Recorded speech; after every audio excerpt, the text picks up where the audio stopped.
बच्चों, आज हम क्लास 4th की विज्ञान विषय में लेसन 1 का अध्ययन करेंगे। लेसन 1 जिसका शीर्षक है जीवन के लिए आवश्यक तत्व। तो कल बच्चों देखो हमने पढ़ा था कि जीवन के लिए जो ये हमें आवश्यक जो 8 ये आवश्यक तत्व है, ये हमें जीवित रहने के लिए हमारे लिए बहुत आवश्यक है। तो कल हमने जैसे कार्बन डाइऑक्साइड, ऑक्सीजन, नाइट्रोजन और जल, इनके बारे में पढ़ा था। इसके आगे का आज हम पढ़ेंगे। तो आप सब बच्चे अपनी किताब खोल के तैयार हो गए होंगे। इसमें ये देखो, ये लेसन 1 ये है। कल हमने जो पढ़ा था उसके आगे देखो, ये पन्ना पलटो।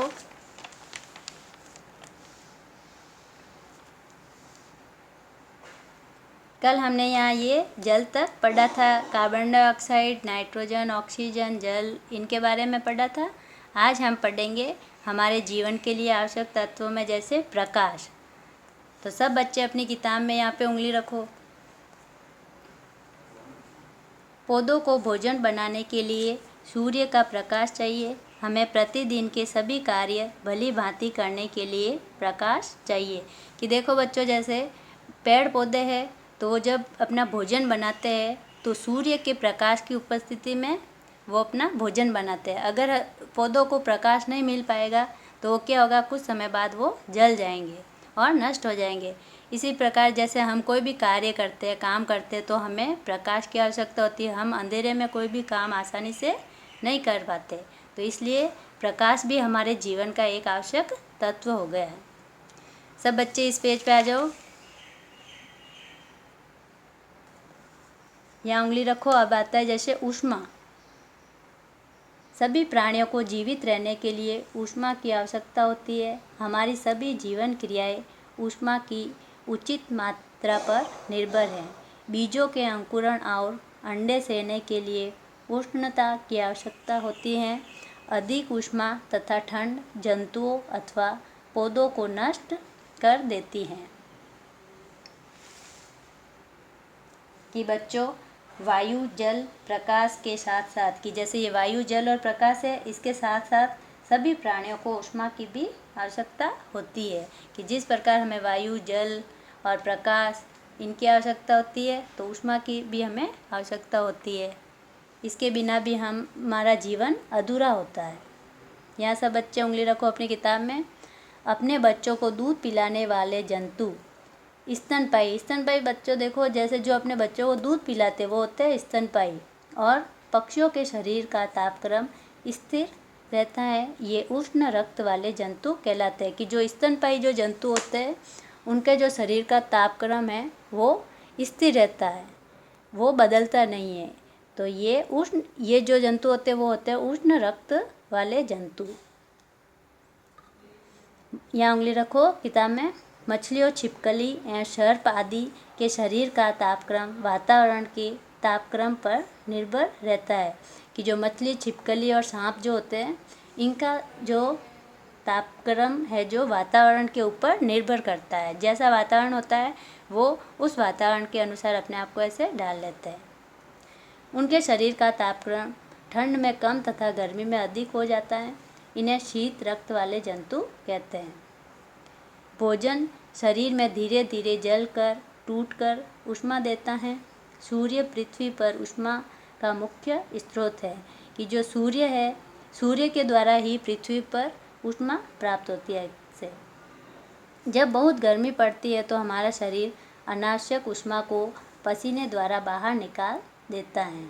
कि जो हमारे शरीर के अंदर जो ऊष्मा होती है, तो जब बहुत तेज़ गर्मी होती है तो क्या होता है, हमें पसीना आता है और हमारे शरीर की जो ये ज़्यादा जो ऊष्मा होती है वो पसीने के रूप में बाहर निकल जाती है।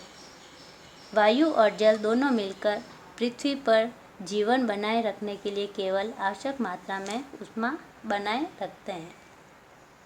अब आता है देखो बच्चों खनिज।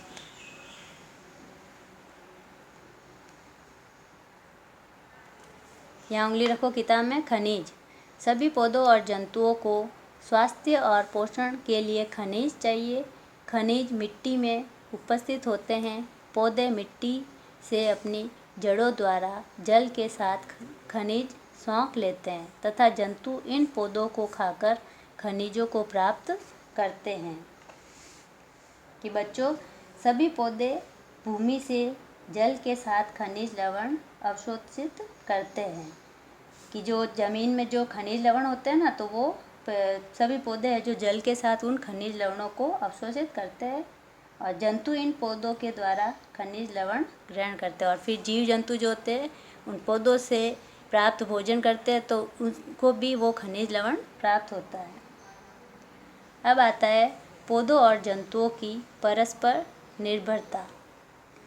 भले ही पौधों या जंतुओं के पास जीवन के लिए आवश्यक सभी तत्व हो, किंतु वे एक दूसरे के बिना जीवित नहीं रह सकते। ऑक्सीजन, भोजन और आश्रय के लिए जंतु पौधों पर निर्भर हैं। कार्बन डाइऑक्साइड और खाद के लिए पौधे जंतुओं पर निर्भर हैं। यह एक दूसरे पर निर्भरता दोनों को ही जीवित बने रहने में सहायक है। मनुष्य सबसे अधिक विकसित जंतु है। वह जीवन के लिए आवश्यक सभी तत्वों को प्रदूषित कर रहा है। वह अपने मनोरंजन के लिए पौधों और जंतुओं को नष्ट कर रहा है। अतः हमें मनुष्य को वायु, जल, मिट्टी, पौधों और जंतुओं की रक्षा और देखभाल करनी चाहिए। कि बच्चों, पेड़ पौधों से हम सभी को भोजन, ऑक्सीजन प्राप्त होती है। कई जीव जंतु का आवास जहाँ वो रहते हैं, आवास में जहाँ वो रहते हैं पेड़ पौधे होते हैं। और इसी प्रकार पेड़ पौधे को जंतुओं से कार्बन डाइऑक्साइड प्राप्त होती है। इस प्रकार हम देखते हैं कि पेड़ पौधे व जीव जंतु एक दूसरे पर निर्भर रहते हैं। तो देखो बच्चों, हमारे जीवन के लिए जो ये हमने 8 तत्व पढ़े, ये जो हमारे लिए बहुत आवश्यक है। तो इसके जो मुख्य बिंदु है इस पाठ में हमने जो भी पढ़ा है, तो यहाँ पे सब बच्चे उंगली रखो, ये आपको याद करना है।